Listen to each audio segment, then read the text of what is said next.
Well, Sigourney, we're sitting here having a little girl talk. That's right. Asking about your husband, Jim Simpson, and mentioning your new hairdo and all. You're looking wonderful. Thank you. Thank you very much. And I have to congratulate you on your performance. I thought, you were fantastic in Alien, but my gosh, this is even more fantastic. Oh, well, wonderful, thank you very much. Wonderful performance. Thank you very much. Yes, but after a while, especially toward the end of the movie, Sigourney, I was sitting there and you were doing your number with the gun and all, and I thought Sylvester Stallone is going to be so jealous. Well, I used to call myself Rambolina when I had to do those scenes because I felt so. I think, well, the Yale School of Drama certainly didn't prepare me for this, But it was interesting. Were they difficult for you? Actually, I felt that the actual use of the guns was very difficult for me. I had a sort of an unanticipated, very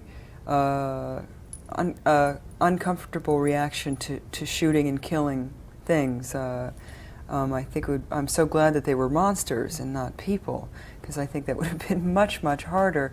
But I think that's good. I sort of tried to use that because I don't think Ripley is a violent person, especially after everything that's happened to her. So I think that the decision she finally makes to wreak havoc on the aliens is sort of a tiny explosion of madness for a second, How practical is the gun? I mean, what does the gun actually do? Well, there are 3 guns. One of them is your basic flamethrower, which you just squeeze the trigger and a huge dragon-like flame jumps out. And taped to it, I had a submachine gun, which would fire off about 17 rounds, and blanks would come out, which are like little casements. You had to actually be careful that you wouldn't be hit by other people's gun blanks coming out from the side. They were always very hot. And the other thing was a grenade launcher, which was in the front, and that was sort of the most fun thing, actually, because it had a big explosion when you used it. And I would have gun practice at sunset, and you'd see this person out there shooting away, in all these different positions. The only hard part really was the guns were extremely heavy, and that in all the sort of choreography, they had to really realize that you knew enough about what you were doing to turn and fire the right gun. You always were alternating the guns, so just to be sure you didn't pull the wrong trigger and ignite the stuntman by mistake, so that even the play guns are very dangerous, and I have a very healthy respect for them. Were there any untoward incidents? No, none, which is lucky, knock on wood. I think Jim was, everyone connected with the guns was adamant about how you carry them, how you hand them to each other.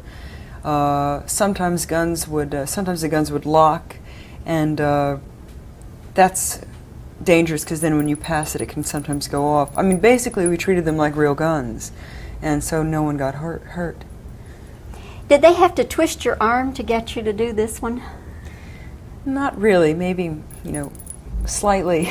My first reaction was that I wasn't crazy to do another one because the first one was, I thought, had stood up very well and was very innovative. But the story that Jim Cameron had created and his commitment to the character of Ripley and the set of circumstances that she's presented with at the beginning of the picture, which was that she comes back and she's been lost in space and her family is gone. No one believes her story. She's, in a sense, an outcast in the society. And it's the isolation of that and her memories that I think drive her back. I don't think she decides to go back to this planet to be heroic or for unselfish reasons. I think she basically goes because she needs something to keep her busy. And I don't think it's really till she meets this little girl on the planet that her desire to really live and that she's reignited somehow, and she becomes sort of like the old Ripley, who was very rational, very practical, and methodical. I don't see any way this will not be a blockbuster hit. I mean, the word of mouth around here, I'm sure you're aware of, is just fantastic. Oh, good. So that brings up Alien 3. Oh, well, I think that's, it took someone as talented and crazy as Jim Cameron, I think, to come up with a story that was as good as the first one. And I would be surprised if it could happen again.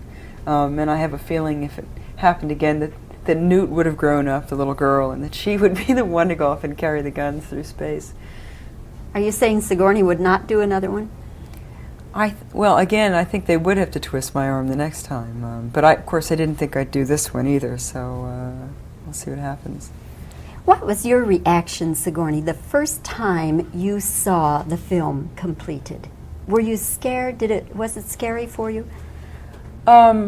Only to see my work. You know, you finally have to sort of face. You know, there are always things that aren't what you wanted. But in terms of the actual movie, I was less scared this time. I don't know why. I was fascinated by the reactions around me because a lot of people were shrinking and screaming and laughing, and I knew most of them because some of them were my friends, and I said, well, how'd you like it later? And they go, oh, we loved it, but you would never think it to look at them because they were really squirming and hiding behind their sweaters. And I know one woman who literally saw the whole picture like that. And she was like a yogi. It was very funny. Well, it's still, it's got hit written all over it, Sigourney, and wish we had more time, but I thoroughly enjoyed this visit, as always. Me too. Thank you so much, and congratulations again on your performance. Really neat. Thank you, Bob. Thanks.